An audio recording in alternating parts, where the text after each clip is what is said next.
Dicen que la familia es todo, pero lo único que recuerdo de anoche es el peso aplastante de la traición presionando mi pecho como un ladrillo. Mi propio hijo llegó a mi modesto departamento en la Doctores con 30 desconocidos, convirtiendo mi cena cuidadosamente preparada en un caos total que me dejó completamente invisible. Hoy les voy a contar algo que nunca pensé compartir, y si por un segundo esto les suena familiar, solo les pido que le den like a este video y se suscriban. Me ayudará a seguir abriendo mi corazón. Cada mañana me despierto a las 5:30 en mi pequeño departamento en la tercera planta de un edificio de los años 50 en la colonia Doctores. De esos con paredes delgadas y tuberías que crujen como fantasmas de otra época. El frío viento de noviembre hace vibrar los cristales de las ventanas, y el rumor del tráfico tempranero en el eje central se filtra por cada grieta de estas paredes viejas. Cojeo hasta mi pequeña cocina, la artritis recordándome cada año difícil que he vivido, y percibo el aroma tenue del café molido que quedó del día anterior. El piso de linóleo cruje bajo mis pies descalzos, y me armo de valor para otro largo día lleno de llamadas a mi hijo Miguel, llamadas que rara vez regresa. Las paredes de mi sala están decoradas con fotografías descoloridas de días mejores. Ahí está Miguel en su graduación de preparatoria, con su brazo alrededor de mis hombros, los dos radiantes de esperanza. Ahí está Sara, mi hija, cargando a su primer bebé, mi nieta Emma, ahora de 15 años y demasiado ocupada con su celular para visitar a la abuela. Y ahí está Roberto, mi esposo de 37 años, de cuando su sonrisa no estaba tensa por la preocupación de las cuentas y su cabello no estaba gris por el peso de la desilusión. Estas fotografías guardan los recuerdos de mis sacrificios. Cada marco es un testimonio del amor que derramé como agua de un cántaro roto. Esa noche, la noche que cambió todo, había puesto la mesa con tanta esperanza. Extendí el mantel blanco de mi abuela, el que tiene pequeñas rosas bordadas en los bordes, tieso del almidón que había aplicado con manos temblorosas. Mi mejor vajilla, el juego que recibí en mi boda, estaba perfectamente acomodada con servilletas de tela dobladas como pequeñas flores. El departamento olía a guisado de pollo casero que se cocinaba a fuego lento, la receta que me enseñó mi madre hace 50 años. Esa noche tenía sueños, sueños de reconexión, de risas llenando este pequeño espacio otra vez, de que Miguel finalmente me viera como algo más que un recurso por explotar. En lugar de eso, a las 7:15 en punto, mi hijo irrumpió por la puerta que había destrabado para él, y detrás de él llegó una avalancha de desconocidos. 30 personas que nunca había visto en mi vida, hablando fuerte, riendo más fuerte, embarrando lodo por mis pisos limpios.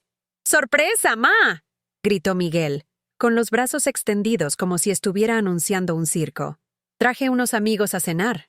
Me quedé ahí parada en el umbral de mi cocina, usando mi mejor vestido, el azul marino con pequeñas flores blancas que había guardado para ocasiones especiales, y vi mi velada cuidadosamente planeada disolverse en caos.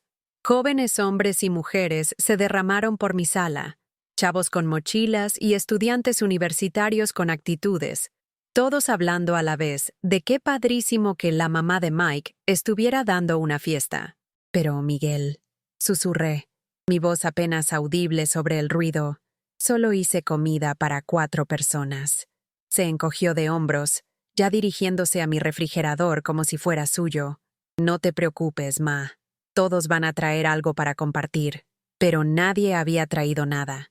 Ni una sola bolsa de frituras, ni un refresco, nada. Habían venido por la comida gratis, y mi hijo me había servido como el plato principal sin preguntar, sin avisar, sin importarle cómo me sentía al respecto. Quiero que entiendan algo. Esta no era la primera vez que Miguel se había aprovechado de mi bondad, pero era la primera vez que lo hacía tan públicamente, tan descaradamente, con tal desprecio completo por mis sentimientos. Mientras veía a desconocidos sentarse en mi sofá, poner los pies sobre mi mesa de centro y saquear mis alacenas buscando botanas, algo dentro de mí comenzó a agrietarse como hielo bajo presión. Mi mente se fue al pasado, a donde todo esto comenzó, hace como 18 meses.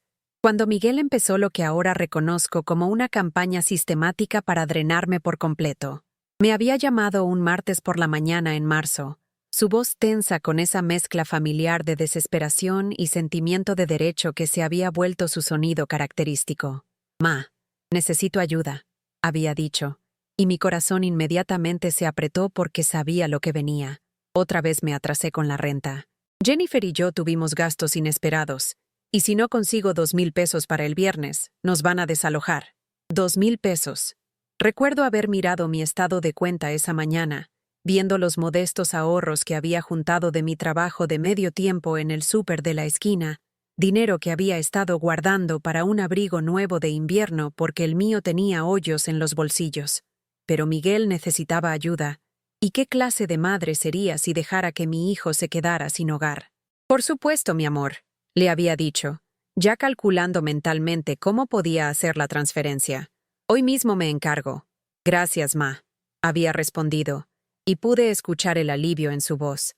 No te tienes que preocupar de que te pague pronto, pero te prometo que lo haré. Jennifer tiene esta oportunidad de trabajo nuevo, y cuando salga eso, vamos a estar en mucha mejor posición económica. Pero la oportunidad de trabajo de Jennifer nunca se materializó. O tal vez sí, y el dinero simplemente se fue a otra parte. Porque 2 meses después, Miguel llamó otra vez. Esta vez fueron reparaciones del coche. 1,500 pesos para una transmisión que supuestamente se había descompuesto sin aviso. Luego fue trabajo dental de emergencia. Luego fue ayuda con el mercado porque estaban batallando temporalmente. Cada petición llegó con las mismas promesas, las mismas garantías de que esta sería la última vez. La misma mención casual de pagarme cuando las cosas mejoraran. Aguanté con mis rodillas adoloridas, turnos dobles en el súper, escaneando códigos de barras y empacando verduras mientras mis pies gritaban en mis zapatos desgastados, mandándole dinero mientras rogaba en silencio que se respetara a sí mismo, que se pusiera de pie como el joven orgulloso que había criado. Pero el orgullo parecía haberse salido de Miguel en algún momento, reemplazado por la expectativa de que mamá siempre estaría ahí para resolver sus problemas con su chequera. «Solo estoy pidiendo prestado», dijo durante una de nuestras conversaciones nocturnas, su voz cargada con ese filo que ponía cuando pensaba que me estaba cansando de sus peticiones. «Te voy a pagar, ma. Sabes que soy bueno para eso». Recuerdo el silencio frío que siguió, la forma en que sus ojos se desviaron de los míos cuando visitó el departamento al día siguiente, para recoger otro cheque. Para entonces ya había perdonado tanto. Cumpleaños perdidos donde se olvidaba de llamar, promesas rotas de pasar las fiestas juntos. Esa vez que me pidió prestado el coche y lo regresó sin gasolina y con un golpe en la defensa que nunca explicó. A veces, cuando pensaba que no estaba escuchando, lo cachaba susurrándole a amigos sobre el apoyo infinito de Ma, y la forma casual en que lo decía me revolvía el estómago, como si fuera algún tipo de cajero automático que dispensaba dinero bajo demanda, no una persona con sentimientos y necesidades propias. ¿Era solo un banco para él? ¿Una sirvienta usando la máscara de una madre? La línea entre amor y ser usada se había difuminado tan dolorosamente que no podía distinguir dónde terminaba uno y empezaba el otro. Cada vez que veía mi cuenta de ahorros menguante, cada vez que elegía marcas genéricas en el súper para estirar mi propio presupuesto, cada vez que posponía reemplazar mis lentes de lectura rotos porque acababa de mandarle otro pago a Miguel, me hacía la misma pregunta. ¿Cuándo cuidar a mi hijo se volvió esto? 3 meses antes del desastre de la cena, mi mundo se volvió más pequeño y solitario de maneras que no había esperado. Mi cumpleaños 71 llegó y se fue con apenas un susurro de reconocimiento. Había pasado la mañana limpiando mi departamento, esperando que tal vez Miguel me sorprendiera con una visita, o que Sara llamara con planes de llevarme a almorzar. En lugar de eso, recibí un mensaje de texto a las 11:58 p.m. de Miguel que simplemente decía: «Feliz tu día, ma. Perdón que anduve ocupado. ¿Vale por celebrar después?» Ese vale nunca llegó, igual que tantas otras promesas que había hecho a lo largo de los años. Nunca preguntó por mis brotes de artritis que me mantenían despierta en la noche, sobándome los nudillos hinchados con la crema barata para el dolor que compraba en la tienda del peso, porque el medicamento con receta estaba muy caro. Nunca notó cuando empecé a usar un bastón para caminar. Nunca comentó sobre la manera en que tenía que agarrarme del barandal cuando subía las escaleras a mi departamento. 2 semanas después de mi cumpleaños olvidado, tuve lo que mi doctor llamó un episodio cardíaco. No exactamente un infarto, pero lo suficientemente cerca para llevarme a la sala de urgencias del Hospital General a las 3 de la mañana. Pasé 6 horas sentada en una camilla en un pasillo, usando una bata de hospital que no se cerraba bien por atrás, esperando resultados de pruebas y tratando de no entrar en pánico por lo que esto podría significar para mi futuro. Le llamé a Miguel desde el hospital. Se fue directo al buzón de voz. Le llamé a Sara. Lo mismo. Finalmente, como al mediodía, Sara me regresó la llamada, pero solo para decirme que estaba atorada en el trabajo y no podía salir. Miguel nunca llamó para nada. Regresé a casa sola esa tarde en el microbús, apretando los papeles del alta que me advertían sobre el estrés y el exceso de esfuerzo, sintiéndome más invisible de lo que me había sentido en mi vida. Pero el descubrimiento que realmente destrozó mi corazón pasó completamente por accidente. Miguel había dejado su teléfono en mi mostrador de la cocina durante una de sus visitas, y cuando sonó con un mensaje de texto, lo miré automáticamente. El mensaje era de alguien llamado Jake, y la vista previa mostraba justo lo suficiente para helar mi sangre. Compa, la casa de tu jefa está padrísima para la siguiente fiesta. De veras cocina comida de verdad, no solo pizza. No debería haber visto. Lo sé, pero algo me impulsó a tomar ese teléfono y revisar la conversación. Y lo que encontré ahí me hizo sentir como si el piso se estuviera desapareciendo bajo mis pies. Mensajes que se remontaban meses atrás. Mi hijo estrategiando con sus amigos sobre la idea del buffet gratis de Ma, riéndose de lo fácil que era lograr que cocinara para grupos grandes si solo lo planteaba como tiempo de unión familiar. Nunca dice que no, había escrito Miguel a Jake apenas 2 semanas antes, y hace suficiente comida para alimentar a un ejército. Además, su lugar es más grande que la mayoría de nuestros depas, y siempre está feliz de tener compañía. Está perfecto. Jake había respondido con un emoji riéndose y las palabras: tu jefa suena como una santa, o una pendeja. Como sea, cuenta conmigo para el jueves.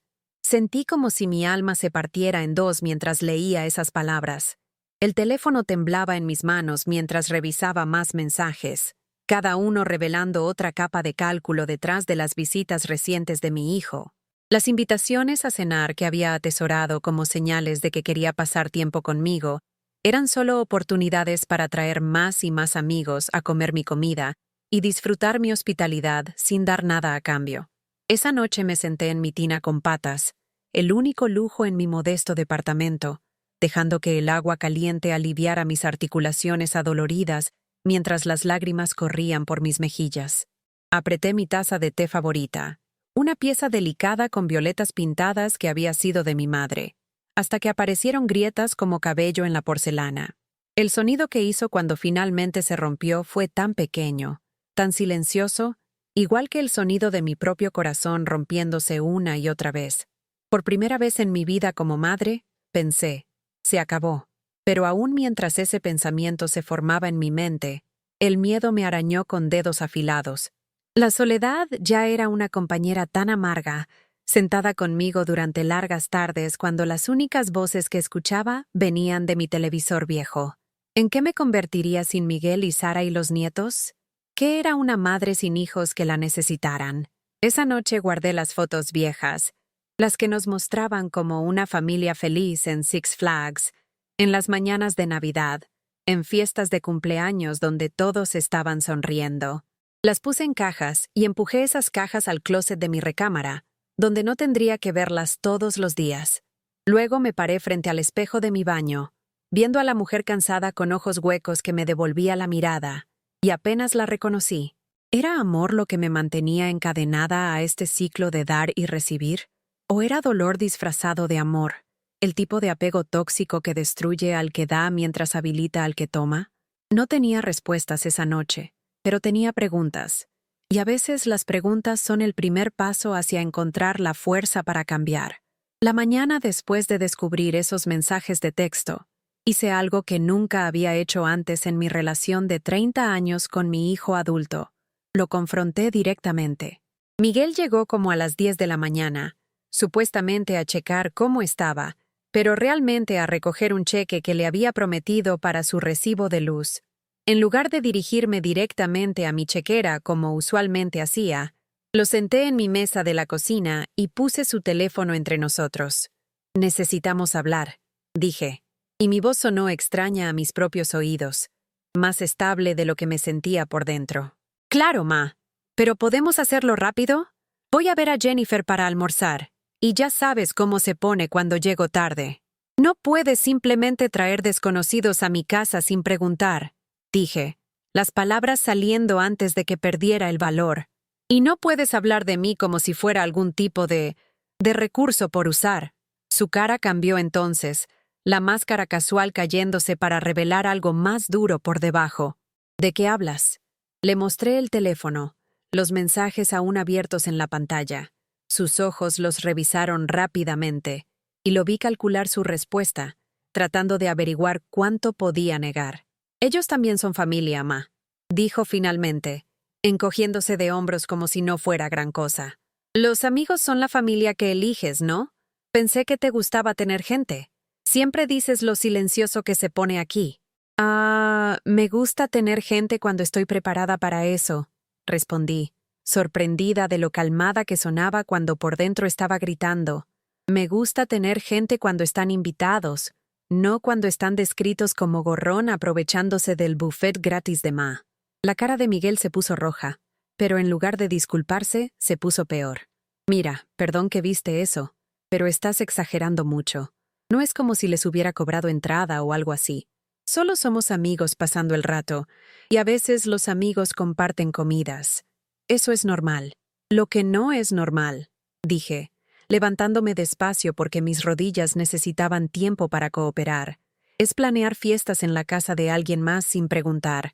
Lo que no es normal es tratar a tu madre como un servicio de banquetes».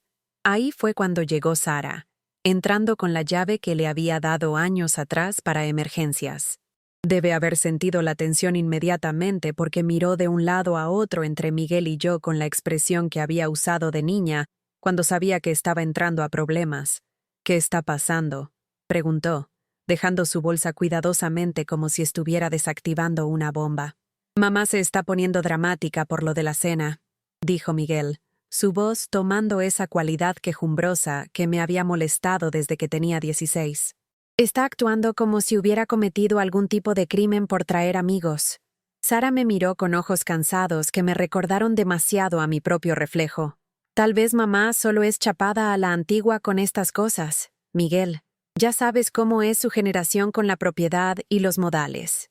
Su generación. Como si fuera alguna reliquia de tiempos antiguos en lugar de una mujer que había vivido el movimiento estudiantil del 68, la llegada del hombre a la luna y el nacimiento del Internet. Como si mi deseo de ser tratada con respeto básico fuera alguna noción anticuada en lugar de una necesidad fundamental humana. «No estoy siendo chapada a la antigua», dije, y pude escuchar el filo metiéndose en mi voz. «Estoy siendo razonable. Si alguien quiere hacer una fiesta, debería hacerla en su propio lugar, con su propia comida, usando sus propios recursos. No debería engañar a su madre anciana para que se la haga gratis». «¿Anciana?». Miguel se rió, pero no fue un sonido amable. «Ma, tienes 71, no 91, y nadie te engañó.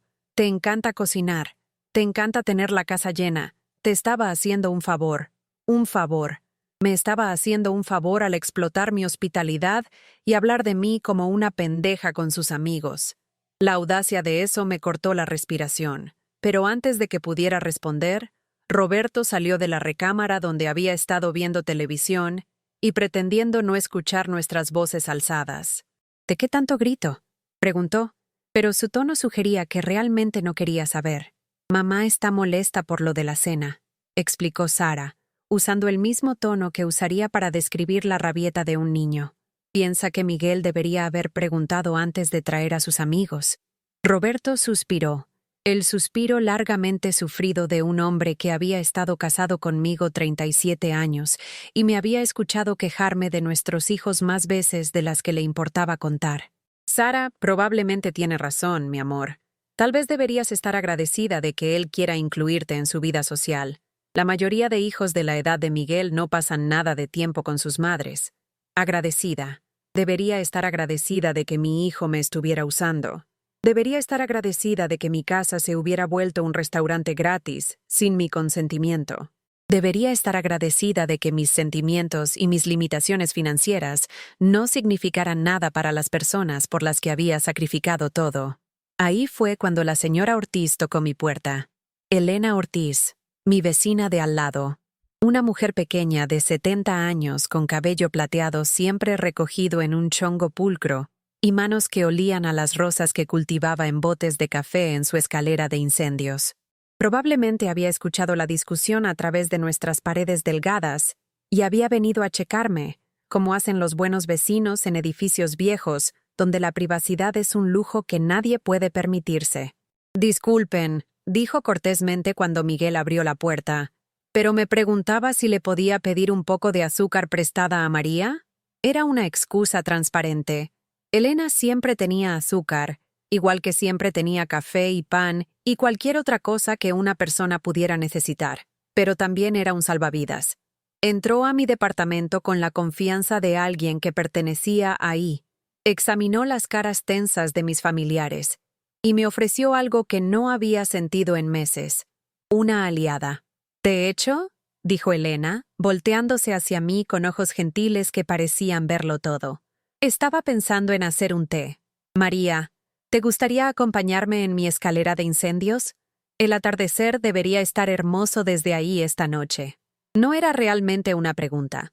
Era una invitación para escapar, para respirar, para recordar que había gente en este mundo que me veía como más que un recurso por explotar. Acepté agradecida, dejando a mi familia que se pudriera en sus propias justificaciones, mientras seguía a Elena al lado a su departamento que olía a canela y libros viejos. Nos sentamos en su escalera de incendios esa tarde, viendo el sol pintar el cielo del DF en tonos de naranja y rosa, y por primera vez en meses, me sentí como yo misma otra vez. Elena no necesitaba saber todos los detalles de lo que había pasado. Los vecinos en edificios como el nuestro desarrollan un sexto sentido sobre el drama familiar, pero escuchó de todos modos mientras derramé mi frustración y dolor. «¿Sabes?», dijo eventualmente, su voz suave pero clara. «Mi Roberto solía decirme que la parte más difícil de ser padre es aprender cuándo parar». ¿Parar qué? Parar de dar, parar de arreglar, parar de estar disponible para cada crisis y cada petición. Sorbió su té de verdad, en una taza de verdad, no el café barato al que usualmente me conformaba, y contempló las luces de la ciudad que empezaban a titular abajo. Decía que los hijos no se vuelven adultos hasta que sus padres dejan de tratarlos como niños. Y a veces, eso significa dejarlos que se caigan. Las palabras de Elena se asentaron en mi corazón como semillas en tierra fértil. Por primera vez en meses, tal vez años, sentí un destello de algo que había casi olvidado cómo sentir: esperanza. Su calidez gentil era un bálsamo en mi espíritu fracturado, el primer vistazo de luz en lo que había sentido como un túnel infinito de desilusión y explotación. «¿Pero qué si no aprenden?», le pregunté. «¿Qué si simplemente se desmoronan sin mí?». «Entonces se caen», dijo simplemente. «Y luego se levantan, porque eso es lo que hace la gente cuando no tiene a alguien más que los cache cada vez». Esa noche, después de regresar a mi propio departamento donde la discusión aparentemente se había resuelto en una tregua incómoda, me acosté en la cama pensando en las palabras de Elena. A través de las paredes delgadas, podía escucharla moviéndose por su cocina, probablemente limpiando nuestras tazas de té y regando sus plantas como hacía cada tarde. El sonido era consolador, un recordatorio de que la bondad aún existía en el mundo, de que no todas las relaciones estaban construidas sobre explotación y manipulación. Había pasado tantos años teniendo miedo de la soledad, que había olvidado que había diferencia entre estar sola y sentirse sola. Elena vivía sola, pero no se sentía sola. Había creado una vida llena de pequeños placeres y conexiones genuinas, con vecinos que se preocupaban por ella y pasatiempos que le daban alegría. Tenía límites, algo que aparentemente había olvidado cómo mantener. 2 días después, estaba lista para dar mi primer paso real hacia reclamar mi vida. Cuando Miguel llamó como al mediodía, usando ese tono familiar que significaba que estaba a punto de pedir algo, los sorprendí a ambos diciendo que no antes de que pudiera terminar su petición. Ma, odio hacer esto otra vez, pero Jennifer y yo estamos en un aprieto. Se venció su tarjeta de circulación, y hay esta multa, y si no lo arreglamos para mañana. No, dije, la palabra saliendo más pequeña de lo que pretendía, pero lo suficientemente clara. Hubo un silencio del otro lado de la línea, el tipo de quietud aturdida que sigue a un terremoto inesperado. ¿Qué quieres decir con no? Quiero decir no, Miguel. No puedo seguir haciendo esto. He estado ayudándote financieramente por más de un año, y mis ahorros ya casi se acabaron. No puedo permitirme seguir sacándote de cada crisis. Pero, Ma, esto es diferente. Esto es importante. Si Jennifer no puede manejar, podría perder su trabajo, y entonces sí vamos a estar en problemas de verdad. Entonces lo van a resolver, dije, sorprendida de lo estable que sonaba mi voz cuando mis manos estaban temblando. Los dos son adultos. Van a encontrar una manera de manejarlo que no implique quitarle dinero a su madre anciana. ¿Madre anciana? Se estaba enojando ahora. Podía escucharlo en la manera en que sus palabras se volvieron más filosas. Sigues diciendo eso como si fueras inválida o algo. No estás tan vieja, Ma. Y no es como si te estuviera pidiendo miles de pesos. Son solo unos cientos para la circulación y las multas. Unos cientos aquí, unos cientos allá, y pronto suman miles. Respondí. Se acabó, Miguel. Encuentra otra solución.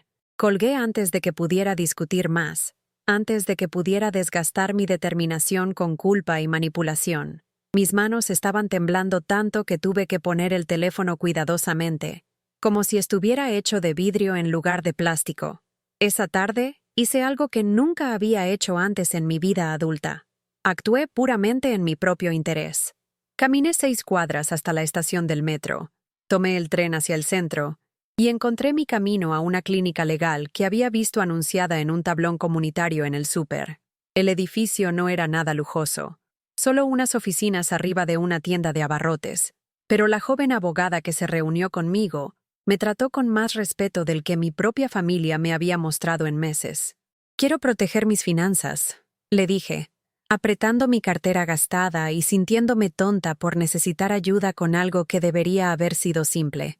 Necesito saber cuáles son mis opciones si mi familia no deja de pedirme dinero que no tengo. Su nombre era Cristina, y tenía ojos amables detrás de lentes con armazón de alambre. Me explicó cosas en términos que podía entender, sobre documentos de poder legal y establecer salvaguardas para mis cuentas de banco. Habló sobre establecer límites y las maneras legales de protegerme del abuso financiero, aun cuando ese abuso viniera de gente que amaba. La parte más difícil, me dijo Cristina mientras preparaba el papeleo, usualmente es emocional, no legal. Es difícil decirle que no a los familiares, especialmente cuando te hacen sentir culpable o egoísta por protegerte. Mi hijo piensa que estoy siendo dramática, dije, y aún mientras las palabras salían de mi boca, me di cuenta de lo ridículo que sonaban. Dice que debería estar agradecida de que me incluya en su vida. Cristina me dio una mirada que fue tanto compasiva como firme. Señora Rodríguez, la inclusión no debería venir con precio. El amor no debería quebrarla, literal o emocionalmente. Esa tarde regresé a mi departamento sintiéndome diferente de como me había sentido en meses. Los mismos muebles estaban ahí, el mismo papel tapiz descolorido y pisos que crujían, pero algo fundamental había cambiado. Había tomado pasos concretos para protegerme, para dibujar líneas que estaba preparada para defender. Por primera vez en años, dormí toda la noche sin despertarme preocupada por dinero o preguntándome cuándo vendría la siguiente llamada de crisis. Las sábanas olían a lavanda del suavizante en el que me había dado el lujo en el súper. Un pequeño lujo que me había negado por demasiado tiempo mientras mandaba dinero a Miguel y Sara para sus infinitas emergencias. Respiré ese aroma gentil y me sentí como si estuviera respirando libertad misma, el primer aliento de aire después de estar bajo el agua demasiado tiempo. Los ruidos de la ciudad afuera de mi ventana, el zumbido distante del tráfico, la sirena ocasional, las conversaciones nocturnas de gente caminando a casa después de cenar, parecían menos opresivos de alguna manera. En lugar de recordatorios de soledad urbana, sonaban como el latido del corazón de una ciudad viva, un lugar donde millones de personas estaban averiguando cómo hacer que sus vidas funcionaran, sin depender de que sus padres ancianos subsidiaran sus errores. Pasó un mes antes de la confrontación inevitable, y usé ese tiempo para fortalecer mi determinación y prepararme para lo que sabía que venía. Miguel había tratado de llamar varias veces más, cada conversación terminando de la misma manera, con él pidiendo dinero y yo diciendo que no, con él frustrándose y yo manteniéndome calmada. Sara había empezado a tomar su lado más abiertamente, llamando para sermonearme sobre la lealtad familiar y sugiriendo que estaba siendo injusta al esperar que mis hijos resolvieran todos sus problemas sin mi ayuda. Eso es exactamente lo que quiero, le dije durante una de estas llamadas. Quiero que tú y Miguel resuelvan sus problemas sin mi ayuda. Eso es lo que hacen los adultos. Pero somos familia, protestó. La familia se ayuda. La familia no se explota, respondí. Y la ayuda va en ambas direcciones. ¿Cuándo fue la última vez que cualquiera de ustedes preguntó cómo estaba, realmente estaba? ¿No solo si estaba disponible para escribir otro cheque? No pudo responder esa pregunta, y dejé que el silencio se extendiera entre nosotras, hasta que murmuró algo sobre estar ocupada y colgó. Cuando Miguel finalmente exigió una reunión cara a cara, estaba lista. Llegó un martes en la tarde a fines de enero, y pude ver el cálculo en sus ojos mientras evaluaba mi humor y mi determinación. Había traído a Sara con él, y Roberto salió de la recámara donde se había estado escondiendo desde que todo este conflicto comenzó.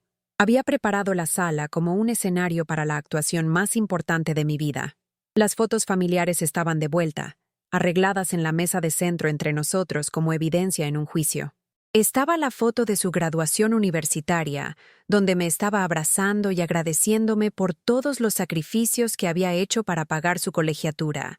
Estaba la foto de boda de Sara, donde estaba tomando mi mano y diciéndole a todos los que quisieran escuchar lo agradecida que estaba por todo lo que había hecho para ayudar a hacer su día especial perfecto.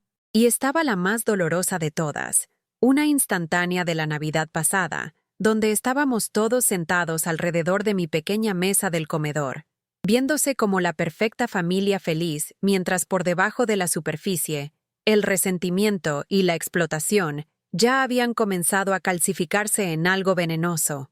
Necesitamos hablar de esta cosa del dinero, dijo Miguel sin preámbulos, acomodándose en mi sofá como si fuera suyo. Estás siendo irrazonable, Ma. Sara y yo hemos estado hablando, y pensamos que estás pasando por algún tipo de fase. ¿Una fase?, pregunté, mi voz estable a pesar de la ira creciendo en mi pecho. ¿Así es como le llamas cuando una persona decide dejar de que se aprovechen de ella? Nadie se está aprovechando de ti, dijo Sara, pero su tono era defensivo, como si estuviera tratando de convencerse tanto como a mí. Somos tus hijos. Se supone que podamos contar contigo cuando necesitamos ayuda. Y se supone que yo pueda contar con ustedes para que me respeten cuando digo que ya no puedo ayudar más, respondí. Pero aparentemente, así no funciona esta familia. Roberto se aclaró la garganta, el sonido que siempre hacía cuando estaba a punto de decir algo que pensaba que resolvería todo. Ahora, mi amor, tal vez podemos encontrar algún tipo de compromiso aquí. Los chavos están batallando, y tenemos un poco de dinero guardado. No, dije, y mi voz salió más filosa de lo que pretendía.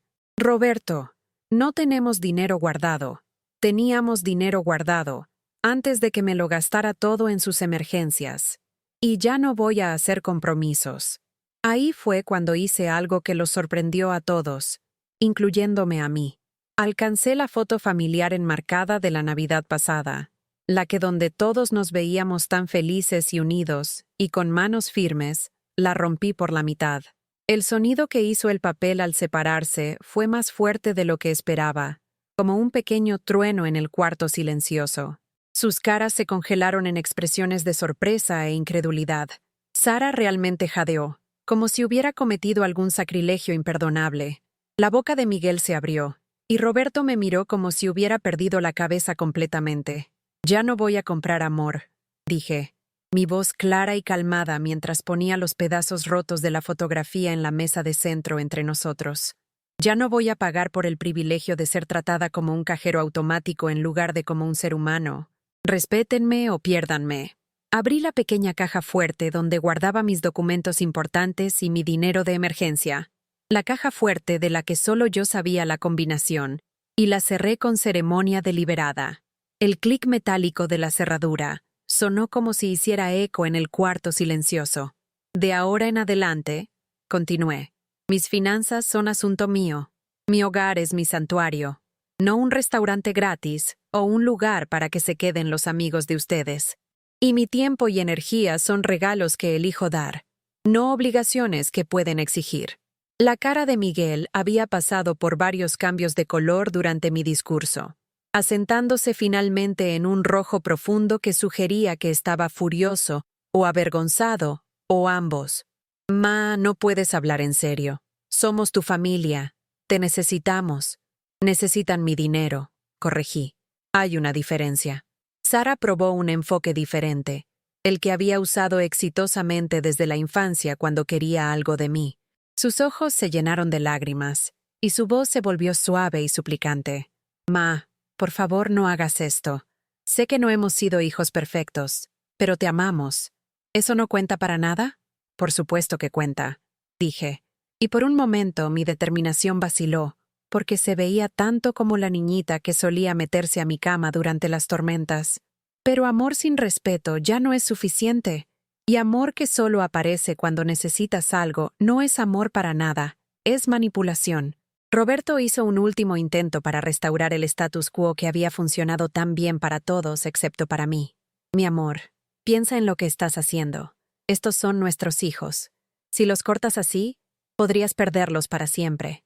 Lo miré, realmente lo miré, y vi a un hombre que había pasado décadas eligiendo el camino de menor resistencia, que había decidido hace mucho que era más fácil dejarme ser la difícil, la que decía que no, y ponía límites, y lidiaba con las emociones incómodas. Él quería que regresara a ser el pozo sin fondo de apoyo y recursos para que no tuviera que lidiar con la desilusión y enojo de nuestros hijos adultos. «Roberto», dije gentilmente, «los perdí hace mucho tiempo. Lo que estoy haciendo ahora es tratando de encontrarme a mí misma». La reunión terminó sin resolución, lo que fue una resolución en sí misma. Miguel salió furioso, murmurando sobre padres ingratos y amenazas vacías. Sara se quedó, tratando una vez más de hacerme sentir culpable para que cambiara de opinión, pero cuando se dio cuenta de que no iba a ceder, se fue también. Roberto se retiró a la recámara y la familiaridad segura de sus programas de televisión, dejándome sola en mi sala con la fotografía rota y una sensación de liberación que no había sentido en años. Me paré junto a mi ventana esa noche, viendo las luces de la ciudad y sintiéndome como si las estuviera viendo claramente por primera vez en décadas. Los faroles se veían como estrellas, cada una representando a alguien más que estaba peleando sus propias batallas, tomando sus propias decisiones difíciles, aprendiendo sus propias lecciones duras sobre amor y respeto, y el precio de ambos. Pensé que la parte más difícil había pasado. Estaba equivocada. 3 semanas después de nuestra confrontación familiar, cuando había empezado a creer que tal vez, solo tal vez, podía construir una nueva vida basada en respeto mutuo en lugar de obligación financiera, llegó la prueba final de mi transformación de la manera más humillante posible. Estaba en el centro comunitario de la Doctores un jueves en la tarde, asistiendo a un almuerzo para adultos mayores que Elena me había convencido de probar. No era nada lujoso, solo mesas plegables puestas en un gimnasio, con voluntarios sirviendo comidas simples a como 50 adultos mayores del barrio, pero se sentía bien estar en algún lugar donde pertenecía, donde mi edad era una ventaja en lugar de un inconveniente, donde la gente estaba interesada en hablar conmigo de cosas que no fueran dinero. Estaba sentada con Elena y dos otras mujeres de nuestro edificio, Rosa y Carmen, compartiendo historias sobre nuestros nietos y quejándonos de buena gana del clima frío, cuando noté una conmoción en el extremo opuesto del cuarto. Alguien estaba hablando fuerte, gesticulando con manos animadas y obteniendo risas de un grupo de jóvenes que habían venido a hacer trabajo voluntario. Mientras la voz se volvió más clara, mi sangre se volvió agua helada en mis venas. Era Miguel, teniendo una audiencia con un grupo de estudiantes universitarios que estaban sirviendo comidas como parte de algún proyecto de servicio comunitario. Y la historia que estaba contando era sobre mí. Entonces mi jefa piensa que está siendo toda dura e independiente ahora, estaba diciendo, su voz llevándose fácilmente por todo el cuarto. Me cortó a mí y a mi hermana financieramente, porque supuestamente nos aprovechamos de su generosidad. Pero la verdad es que solo está siendo dramática. Tiene un chingo de dinero. Solo está haciendo coda porque nos quiere controlar. Los estudiantes universitarios se estaban riendo y moviendo la cabeza de esa manera que hacen los jóvenes cuando escuchan sobre adultos mayores portándose mal. Una de ellas, una chava con cabello morado y múltiples perforaciones en las orejas, dijo algo que no pude escuchar bien, y Miguel se rió aún más fuerte. ¿Verdad? O sea, ¿para qué es el dinero si no es para ayudar a tus hijos cuando lo necesitan? No es como si se lo fuera a llevar cuando se muera, ¿no? Más risas, más movimiento de cabezas, más desprecio casual por mis sentimientos y mi derecho de tomar decisiones sobre mi propia vida. Elena me notó poniéndome tensa y siguió mi mirada por todo el cuarto. Su cara se endureció cuando se dio cuenta de lo que estaba pasando. ¿Ese es tu hijo?, susurró. Solo pude asentir, mi garganta demasiado contraída para hablar. La humillación era abrumadora, pero estaba mezclada con algo más. Una ira fría y clara que se asentó en mis huesos como armadura. Le están pagando por ser voluntario aquí, dijo Elena en voz baja, y me di cuenta de que tenía razón. Los estudiantes universitarios eran parte de algún programa de trabajo-estudio, ganando dinero mientras cumplían requisitos de servicio comunitario. Miguel estaba siendo pagado para servir comidas a ciudadanos de la tercera edad, mientras simultáneamente se burlaba de una de esos ciudadanos de la tercera edad con sus compañeros de trabajo. Pero lo peor vino después, cuando uno de los estudiantes le preguntó cómo me controlaba antes de que me pusiera necia. La respuesta de Miguel me hizo sentir como si estuviera viendo mi propio asesinato de carácter en tiempo real. «Órale, era fácil», dijo, aún sonriendo como si todo esto fuera una gran broma. Solo tenía que hacerla sentir necesitada, ¿no? Como le hablaba con alguna emergencia, actuar todo estresado e inútil, y ella solo le aventaba dinero al problema para que se fuera. Le encantaba sentirse como la heroína, como si estuviera salvando el día. De verdad era medio patético lo ansiosa que estaba de ayudar. La chava del cabello morado frunció el ceño. Eso suena medio manipulador. Miguel se encogió de hombros. Prefiero pensar en ello como manejo estratégico de padres. Está jubilada. No tiene nada más en qué gastarse el dinero, y la hacía sentir útil. Win-win, ¿no? Ahí fue cuando me levanté. Mis piernas se sintieron inestables, y mis manos estaban temblando de rabia. Pero me levanté de todos modos porque sentarme ahí y escuchar cualquier cosa más de esto habría destruido lo que quedaba de mi amor propio.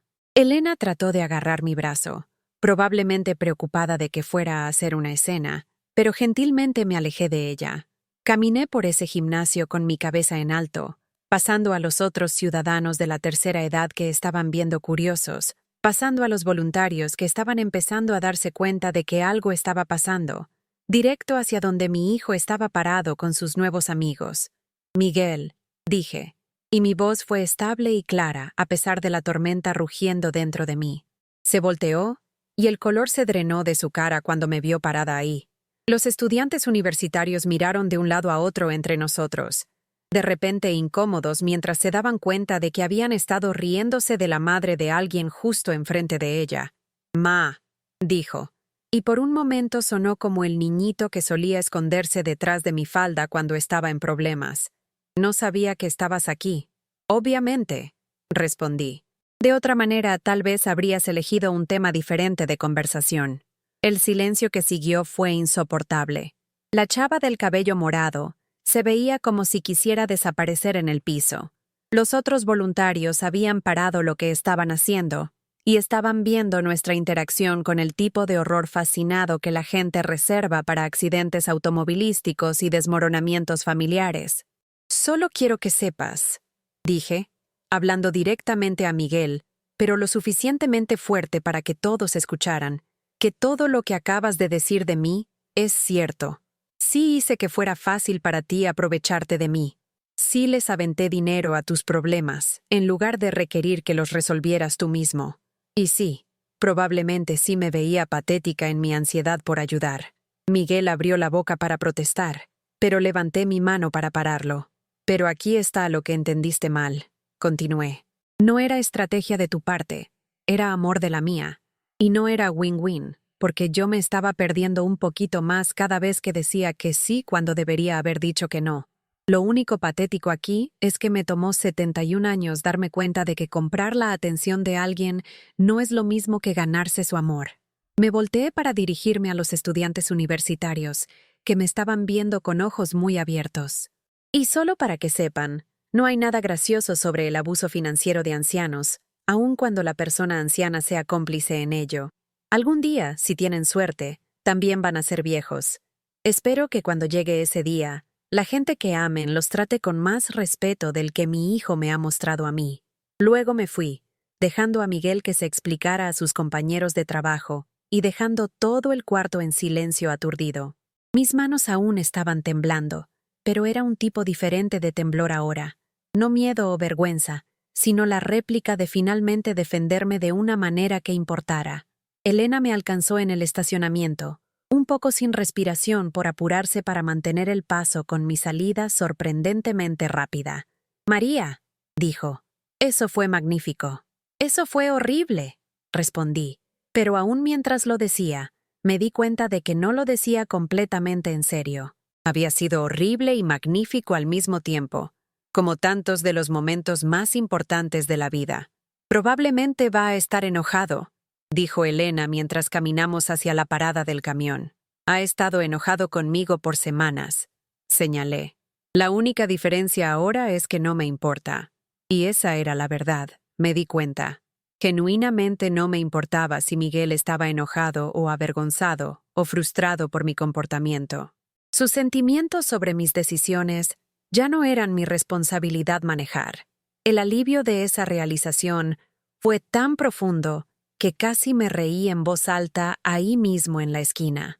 Esa tarde, recibí 15 mensajes de texto de Miguel, desde furioso hasta suplicante hasta manipulador hasta amenazante.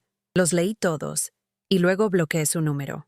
Sara llamó una hora después, llorando y rogándome que reconsiderara, que pensara en cómo esto estaba afectando a toda la familia, que considerara lo que la gente pensaría. «Sara», la interrumpí a media sollozada.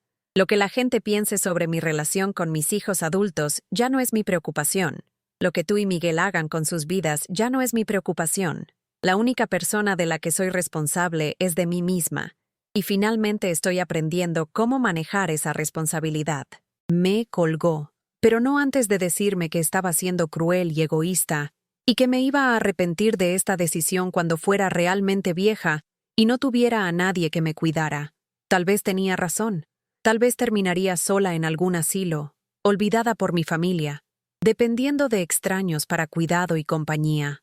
Pero al menos estaría ahí con mi dignidad intacta, sabiendo que me había defendido cuando importaba, que había elegido amor propio sobre la ilusión de ser necesitada. A la mañana siguiente, la primavera llegó a la Ciudad de México como un regalo sorpresa que no esperaba recibir. Me desperté con luz del sol entrando por las ventanas de mi recámara, y por primera vez en meses, sentí algo que había casi olvidado cómo sentir: emoción por el día que venía. Decidí tomar una clase de pintura.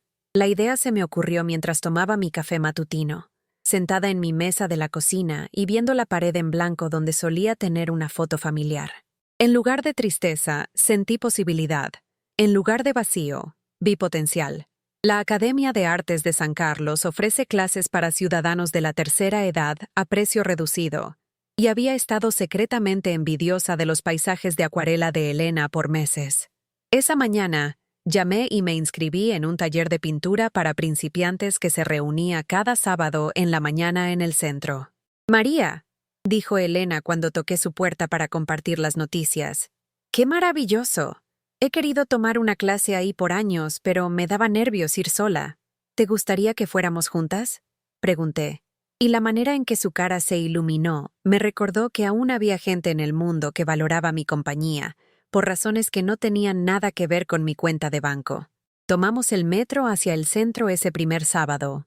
2 mujeres ancianas con materiales de arte en bolsas de manta, cotorreando como colegialas sobre colores y composición, y las pinturas que esperábamos crear.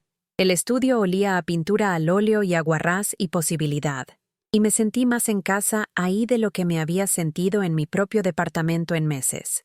El instructor, un hombre paciente de 40 y tantos llamado David, nos mostró cómo sostener un pincel, cómo mezclar colores en una paleta, cómo ver luz y sombra de maneras que nunca habíamos notado antes. Mi primera pintura fue terrible. Una naturaleza muerta torcida de fruta que se veía más como manchas abstractas que cualquier cosa recognizable. Pero era mía, creada por mis manos, un producto de mi propia visión y esfuerzo.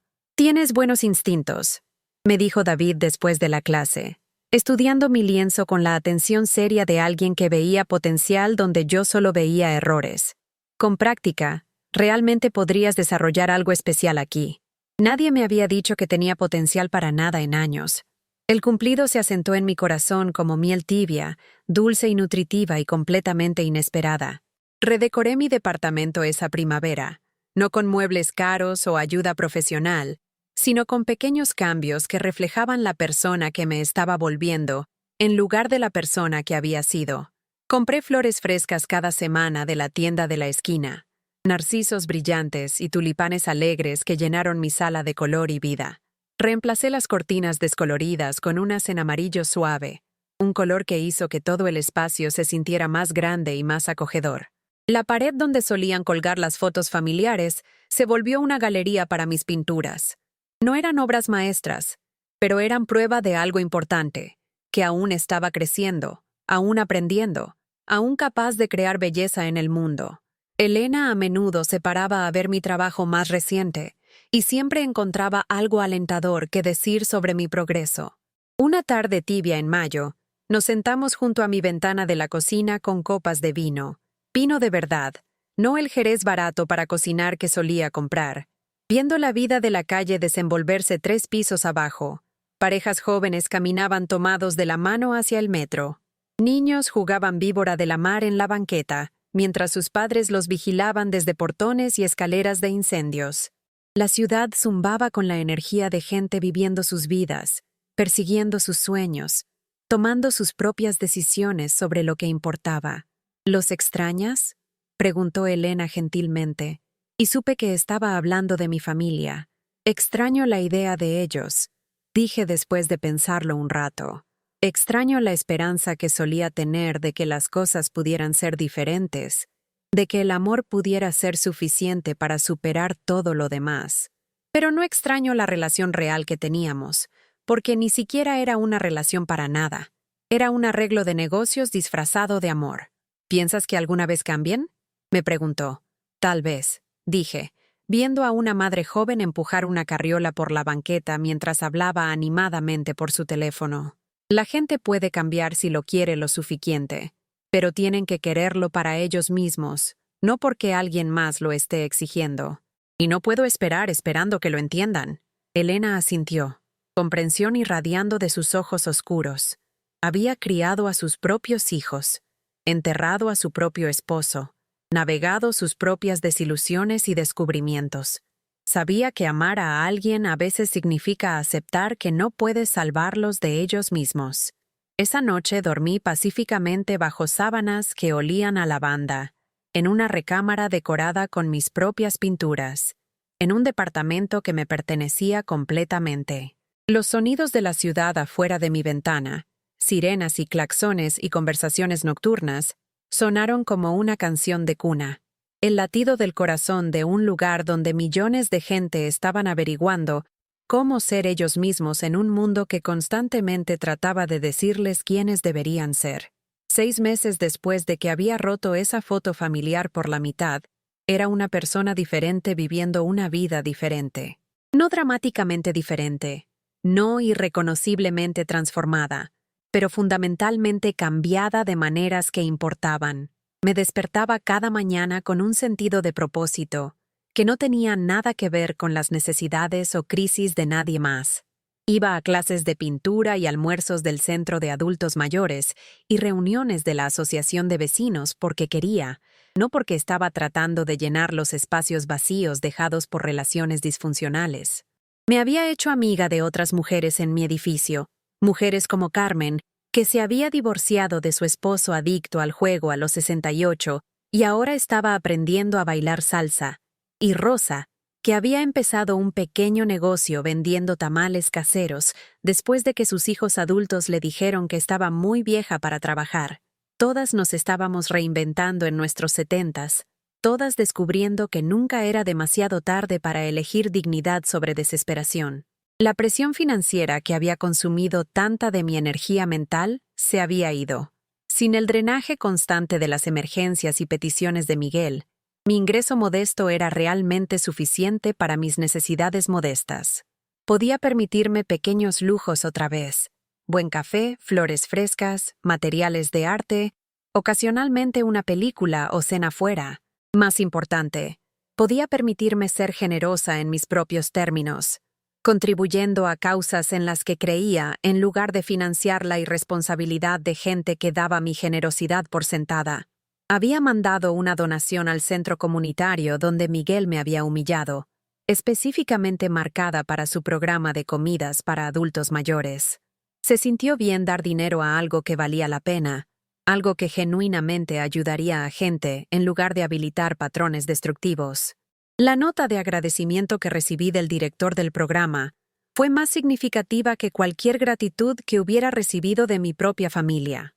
Una tarde de octubre, mientras caminaba a casa de una clase de pintura donde realmente había terminado un paisaje del que estaba orgullosa, vi a Sara sentada en los escalones del frente de mi edificio. Estaba usando una chamarra que no había visto antes, y su cabello estaba más corto de como usualmente lo usaba, y se veía mayor de alguna manera, más seria. Mi primer instinto fue seguir caminando, pretender que no la había visto y evitar la confrontación que claramente me estaba esperando. Pero algo en su postura, la manera en que estaba sentada con los codos en sus rodillas, viendo sus manos en lugar de buscándome, me hizo parar. «Sara», dije finalmente, y levantó la vista con ojos que estaban rojos pero no llorando activamente. «Hola, ma», dijo, y su voz sonó diferente también, menos demandante y más incierta. «¿Qué estás haciendo aquí?» «Quería hablar contigo. He estado pensando sobre todo lo que pasó, sobre las cosas que te dije y las cosas que no dije». Se levantó despacio, como alguien que no estaba segura de su bienvenida. «¿Podríamos tal vez ir a algún lugar y hablar? Yo pago el café». Estudié su cara, buscando señales de manipulación o cálculo, pero lo que vi en lugar fue algo que no había visto de ella en años: remordimiento genuino. No era la culpa performativa que había usado para salirse con la suya cuando era más joven, sino pesar real por daño real causado. «Hay una fonda a la vuelta de la esquina», dije finalmente. «Pero Sara, necesito que entiendas algo antes de que vayamos a cualquier lado. No soy la misma persona que era hace 6 meses. No voy a regresar a cómo estaban las cosas solo porque has decidido que quieres tener una relación conmigo otra vez». «Lo sé», dijo rápidamente. «O sea, espero que no. La manera que estaban las cosas no era buena para ti. No era buena para ninguno de nosotros, realmente, pero especialmente no para ti». Caminamos a la fonda en silencio, cada una perdida en nuestros propios pensamientos sobre cómo esta conversación podría ir. El lugar estaba casi vacío, solo unos pocos otros clientes esparcidos entre mesas de fórmica roja, el tipo de restaurante del barrio que probablemente se había visto exactamente igual por 30 años. Sara pidió café y pie, yo pedí té y nada más. Los viejos hábitos mueren difícil, y aún me inclinaba a ser cuidadosa con mi dinero, aún para pequeños gustos. Ma, empezó. Luego paró y empezó otra vez. He estado en terapia. Levanté una ceja, pero no dije nada, esperando a ver a dónde iba esto.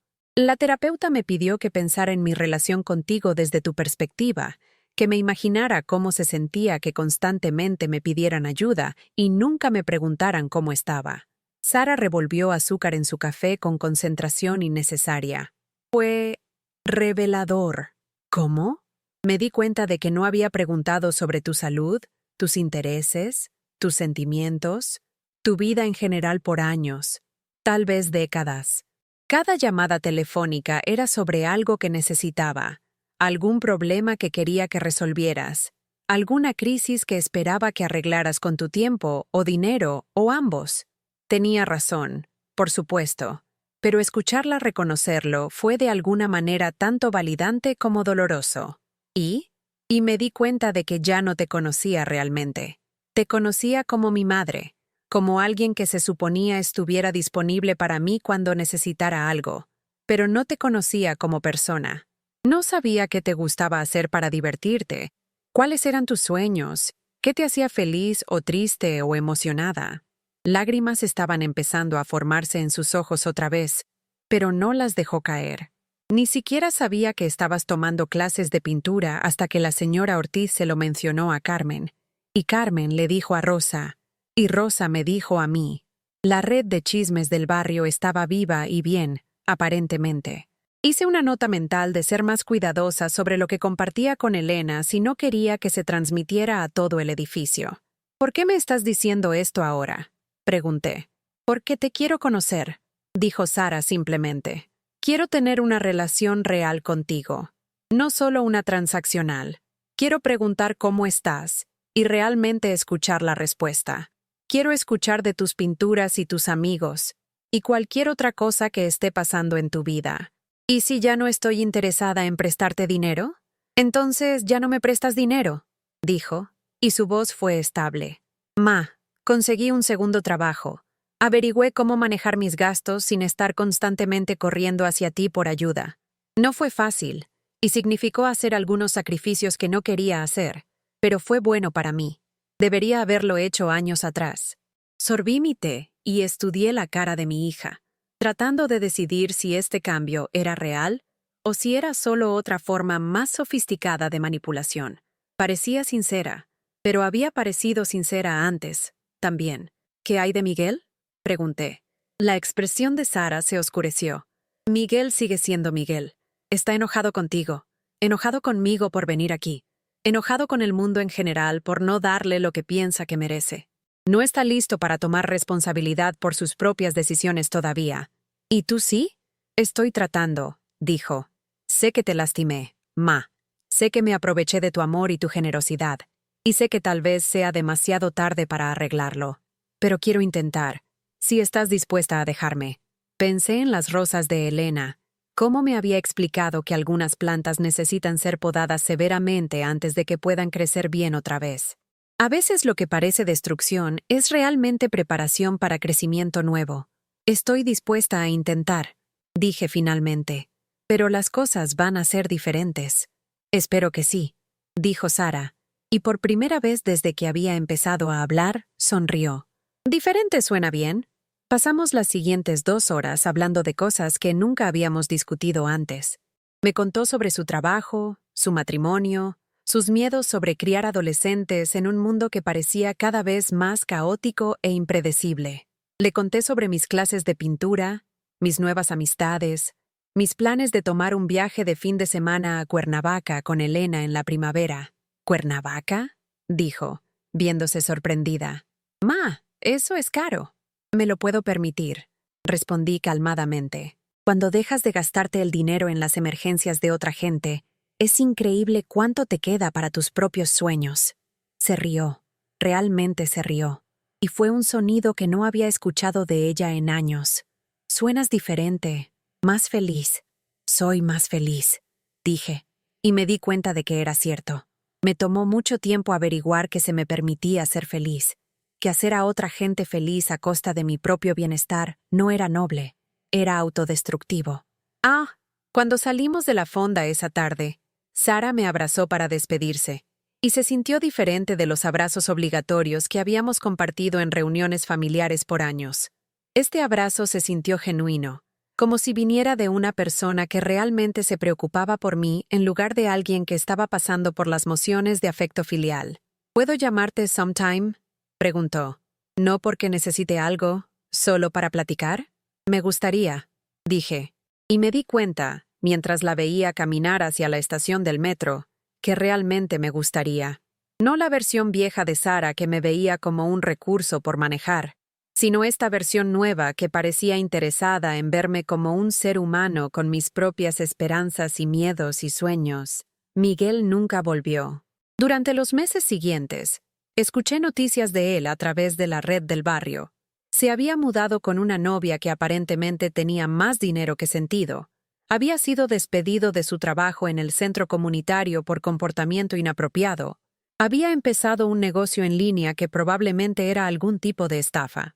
Me sentí triste por él, de la manera que te sientes triste por alguien que está determinado a tomar decisiones destructivas. Pero ya no me sentía responsable de arreglar su vida. Lo más importante que aprendí durante ese año transformativo fue que el amor no requiere sacrificio del ser. Amor real, amor saludable, mejora a ambas personas en la relación, construye en lugar de derribar, da sin llevar cuenta, pero también recibe con gracia, respeta límites aun cuando esos límites son inconvenientes. El invierno llegó y se fue, y la primavera regresó con su promesa de renovación y crecimiento. Había estado pintando por casi un año para entonces, y David sugirió que estaba lista para mostrar mi trabajo en la exposición estudiantil en la academia. La idea me aterrorizó y emocionó en partes iguales. Tener mi arte juzgado por extraños, poner mis esfuerzos creativos en exhibición para que el mundo los viera. Elena me ayudó a seleccionar 3 pinturas para la exposición. Un paisaje urbano de la Doctores al atardecer, una naturaleza muerta de las flores de mi ventana, y un retrato que había pintado de memoria de mi madre cuando era joven. No eran obras maestras, pero eran expresiones honestas de la manera en que veía el mundo, y eso se sentía suficiente. La recepción de apertura se llevó a cabo un jueves en la tarde en mayo, exactamente un año después de que había descubierto los mensajes de texto de Miguel sobre el buffet gratis de Ma. Usé un vestido nuevo, no caro, pero nuevo para mí, en un tono de verde que complementaba mi cabello gris y me hacía sentir elegante en lugar de invisible. Sara vino a la recepción. Había cumplido su promesa de mantenerse en contacto, llamando cada pocas semanas solo para platicar, visitando ocasionalmente sin pedir nada excepto mi compañía. Se paró frente a mis pinturas con admiración genuina y le dijo a todo el que quisiera escuchar que su madre era una artista. «Estoy orgullosa de ti, Ma», me dijo mientras caminábamos a casa juntas después.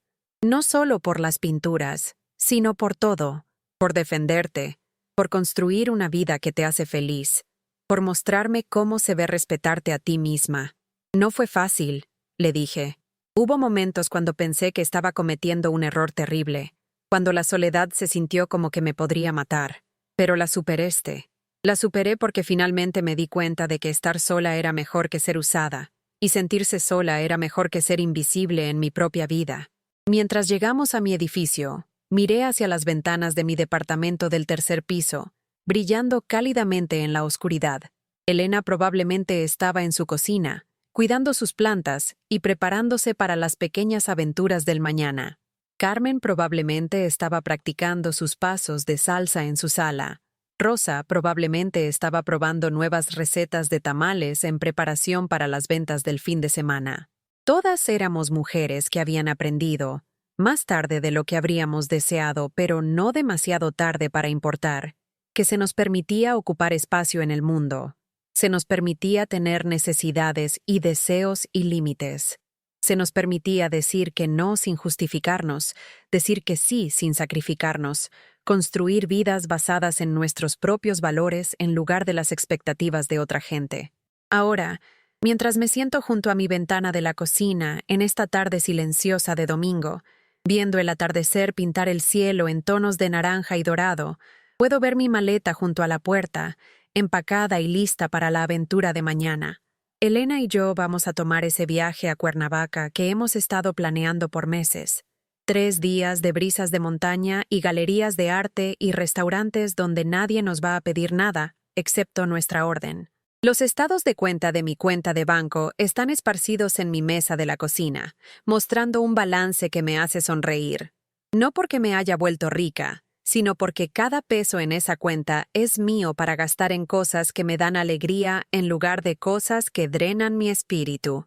Tengo suficiente para mis necesidades, suficiente para pequeños lujos, suficiente para regalos que elijo dar en lugar de demandas que me siento obligada a cumplir. El departamento alrededor de mí refleja la persona en que me he convertido en lugar de la persona que solía ser. Mis pinturas cuelgan en las paredes, salpicaduras brillantes de color que me recuerdan diariamente de mi capacidad para crecimiento y creatividad. Flores frescas.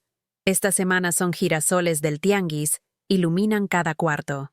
Libros que he sacado de la biblioteca están apilados en cada superficie, evidencia de una mente que aún está ansiosa de aprender y explorar. Pienso en esa noche hace un año, cuando Miguel trajo 30 extraños a mi casa y volvió mi cena cuidadosamente preparada, en un caos que me dejó sintiéndome invisible y explotada. Pienso en la mujer que era entonces, exhausta, aprovechada, derramándose por gente que la veía como un recurso en lugar de un ser humano. Esa mujer aún es parte de mí, pero ya no es la única parte. ¿Se le ha unido la mujer que aprendió a decir que no? Que descubrió que el respeto empieza con autorrespeto, que averiguó que amor sin límites no es amor para nada, es habilitación disfrazada de afecto. Esos recuerdos dolorosos ya no duelen como solían. En lugar de heridas que nunca sanan, se han vuelto sabiduría que guía mis decisiones. En lugar de evidencia de mis fallas como madre, se han vuelto prueba de mi éxito como ser humano, que finalmente aprendió a valorarse. La vida me ha enseñado que la verdadera riqueza no se mide en pesos o dólares o Bitcoin, aunque la seguridad financiera ciertamente ayuda. La verdadera riqueza se mide en relaciones basadas en respeto mutuo, en trabajo que trae satisfacción, en días llenos de propósito y tardes llenas de paz. La verdadera riqueza es la libertad de ser tú mismo sin disculpas, de tomar decisiones basadas en tus propios valores en lugar de las expectativas de otra gente. He aprendido que la familia no siempre es la gente con la que estás relacionada por sangre. A veces es la gente que eliges con la que rodearte, los que ven tu valor y celebran tu crecimiento. Elena se ha vuelto más hermana para mí de lo que Sara fue durante esos años cuando solo me veía como solucionadora de problemas. Las mujeres en mi clase de pintura se han vuelto más apoyadoras de lo que mi propia familia era cuando me trataban como un cajero automático con sentimientos. He aprendido que nunca es demasiado tarde para renacer, nunca demasiado tarde para mudar la piel de quien solías ser y entrar a la luz de quien siempre estuviste destinada a ser. A los 72, estoy viviendo la vida más auténtica que he vivido, rodeada de gente que me valora por quien soy, en lugar de lo que puedo hacer por ellos. El teléfono suena ocasionalmente, cobradores buscando a Miguel, vendedores tratando de convencerme que necesito cosas que no quiero, el número equivocado ocasional, pero también suena con invitaciones a aperturas de galerías, llamadas de Sara solo para platicar, Elena checando si necesito algo del súper. La proporción ha cambiado dramáticamente a favor de conexiones que nutren en lugar de drenar. Mañana en la mañana, Elena y yo tomaremos el camión hacia Cuernavaca, 2 mujeres ancianas con materiales de arte y zapatos cómodos y suficiente dinero ahorrado para vacaciones propias. Caminaremos por jardines y visitaremos museos y comeremos comidas que no tuvimos que cocinar, para gente que va a limpiar lo suyo. Hablaremos de libros y pinturas y los pequeños milagros diarios que hacen que la vida valga la pena vivir. Y cuando regresemos, regresaré a mi departamento que huele a lavanda y café y pintura al óleo. a mi rutina de caminatas matutinas y clases de pintura y conversaciones vespertinas con vecinos que se han vuelto amigos. Regresaré a una vida construida en mis propios términos, financiada por mis propias decisiones, enriquecida por conexiones basadas en respeto mutuo en lugar de obligación de un lado. Quiero dejarles con este pensamiento. El respeto no es algo que puedas exigir de otros, pero es algo que te puedes dar a ti misma. Los límites no son muros diseñados para mantener el amor afuera, son puertas diseñadas para dejar entrar el tipo correcto de amor. Y a veces, la cosa más amorosa que puedes hacer por alguien es dejar de habilitar sus peores impulsos y empezar a modelar cómo se ven realmente las relaciones saludables. La lección más difícil que aprendí fue que no puedes amar a alguien hasta que te trate bien. No puedes sacrificar lo suficiente, dar lo suficiente, o perdonar lo suficiente para ganarte respeto de gente que ha decidido que no lo mereces. Pero puedes retirar tus recursos, proteger tu energía e invertir en relaciones que regrese tanto como tomen. ¿Han vivido algo así? ¿Alguna vez se han sentido invisibles en su propia familia? ¿Dados por sentado por la gente que más aman? ¿Alguna vez han descubierto que el precio de la paz fue su propio autorrespeto? Compartan su historia en los comentarios abajo. Su experiencia importa, y nunca saben quién podría necesitar escuchar que no están solos en esta lucha. Si esta historia les resonó, si les recordó que nunca es demasiado tarde para elegir dignidad sobre desesperación, por favor denle like a este video y suscríbanse a este canal. Juntos, podemos esparcir el mensaje de que el amor debería levantarnos, no derribarnos, y que todos merecen ser tratados con respeto, sin importar su edad o su relación con la gente que les pide ayuda. Recuerden, son más que lo que pueden hacer por otros. Son dignos de amor que no viene con condiciones, y tienen el derecho de construir una vida que les traiga alegría en lugar de agotamiento. A veces el acto más radical es el silencioso, el momento cuando se ven en el espejo y deciden que ustedes también importan. Ese momento cambió mi vida, y puede cambiar la suya también. Gracias por escuchar mi historia. Que encuentren el valor para escribir su propio final, uno que honre tanto su capacidad de amar como su necesidad de ser amados a cambio.